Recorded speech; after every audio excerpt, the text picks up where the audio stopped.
The Magic Paintbrush, Chapter 17. When the Taotai returned, it didn't crash through the broken window which Chen had half-heartedly covered up with blankets. Instead, it landed in the courtyard. Its massive girth dwarfed the budding trees. In its claws, it clutched a woman. Astonishment scrubbed all coherent thought from Chen's mind. He rushed outside, his house slippers flapping against the worn tile. He hadn't realized the Taotai might bring him a person. She looked quite old. Her hair was gray and tangled, and her head slumped against her chest. Guilt prodded Chen's heart. It was a hard, miserly thing, but it did attempt empathy every once in a while. Today, empathy felt like heartburn. I didn't tell it to kidnap anyone, he told himself irritably, so this is not my fault. Still, he winced as he approached the Taotai, who dangled the unconscious woman like a cat presenting a dead mouse. He hoped the woman wasn't dead. That would make things complicated. Then he saw, tucked in her blouse pocket, a paintbrush. The heartburn disappeared. He darted forward, but just as he was about to take the brush from her, the woman snapped awake. Her deep brown eyes met his. "Is this your monster?" she asked. Her voice was as measured as poured tea. She might as well have been asking, "Is this your umbrella?" At least she spoke perfect Mandarin. A language barrier would only make things harder. "Grandma," he said, politely but firmly, "I'm sorry if you're frightened. There's no need to be. No one will hurt you here." "I think you're lying." She sounded disappointed in him. It made him nervous, which was silly. Why should he be nervous of an old woman, especially when he had a powerful beast on his side? He could just grab the brush from her. But he had principles. There was no need to assault people. Instead, he motioned at the Taotai, then motioned again more dramatically when it didn't seem to understand. Finally, Chen's meaning got through its thick skull, and it dumped the woman at Chen's feet. "You have my paintbrush," he said.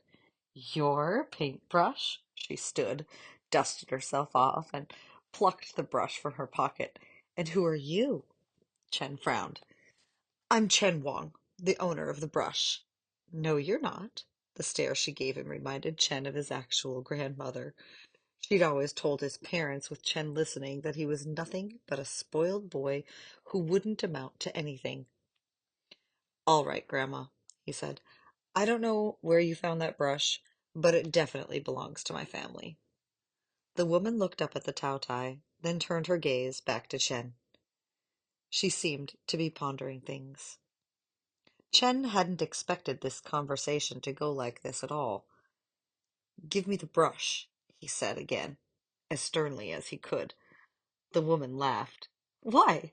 Why could you possibly want with an old lady's paintbrush?" "It's not your paintbrush," Chen cried. "It's mine. And clearly, if you don't even know what you have, then—" His hand closed around the woman's wrist and squeezed, just hard enough for her to gasp and release the brush. He caught it triumphantly. "Then you shouldn't have it at all," he finished. To be honest, the paintbrush wasn't what he'd expected. It was so plain. It looked like the cheap wooden brushes school kids used, red paint flecked off the handle. Maybe this was meant to disguise its magic?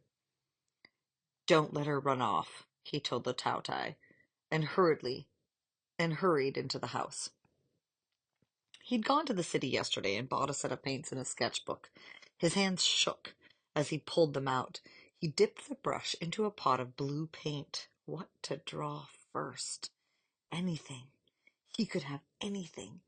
He'd start small, he decided, and painted a car. When he finished, he stared at it in trembling excitement. He wasn't much of an artist, but it was unmistakably a car. 4 wheels, windows, a sleek frame. He waited, then waited some more. He shook the sketchbook. The painting stayed dormant.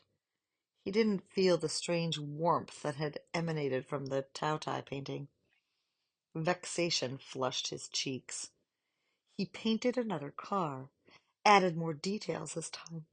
The gleaming exterior, the soft leather seats, the doors that popped skyward like gulls' wings. Still, nothing.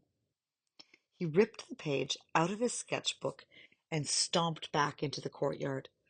The old woman didn't flinch as he flapped the paper in front of her face. "Why isn't it working?" he shouted. She put on her glasses and peered at this painting. "It seems like it worked to me, child. Were you expecting something more?" Chen seethed. The woman smiled. She was mocking him. She was definitely mocking him. She knew more than she was letting on. "Don't think you're going anywhere until I get my brush," he snarled. "My real brush." Then he grinned back at her. He'd figure out a use for the cages beneath the house.